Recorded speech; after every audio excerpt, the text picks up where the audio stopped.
તો હેલો મિત્રો, કેમ છો? કેમ કે તમે બધા મજામાં છો? અને અત્યારમાં જો શાંત વાતાવરણ અને ફૂલ વરસાદ આવે ને એવું વાતાવરણ થઈ ગયું છે. અને કોક જો છાંટાઈ ખરે છે. અને જો વાવણીની ફૂલ તૈયારી થઈ ગઈ છે, દેખાય તમને ઠારી જો. અને બસ હવે 5-10 મિનિટમાં ટ્રેક્ટર આવવાનું છે. અને આપણે જો આ ખેતર દેખાય તમારું ને અમારું જો આ ખેતર દેખાય છે, એમાં મગફળી આપણે વાવવાની છે, BT 32. એટલે જો હાથીઓને એવું બધું કરી નાખીએ, બરાબર છે. સારું સોખડ્યું, સારું મુહૂર્ત જોઈને પછી આપણે વાવવાની શરૂઆત કરીએ, બરાબર છે મિત્રો. અને આમાં જો થાળીમાં કંકુ છે, હોપારી છે, પછી મોઢું મીઠું કરવા ગર છે, મગ છે અને જાહેર છે, અને 5 રૂપિયાનો સિક્કો છે અને 10ની નોટી છે, બરાબર છે મિત્રો.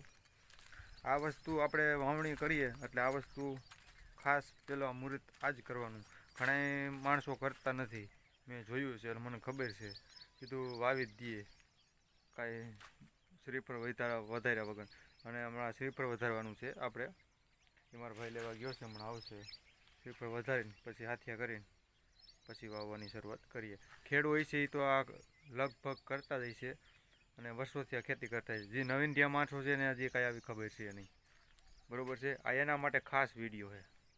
તો ફરી પાછા આપણે નેક્સ્ટ વ્લોગમાં મળીએ. માંડી વાવી નાખીએ પછી હું તમને બતાવીશ. તો જય જવાન, જય કિસાન.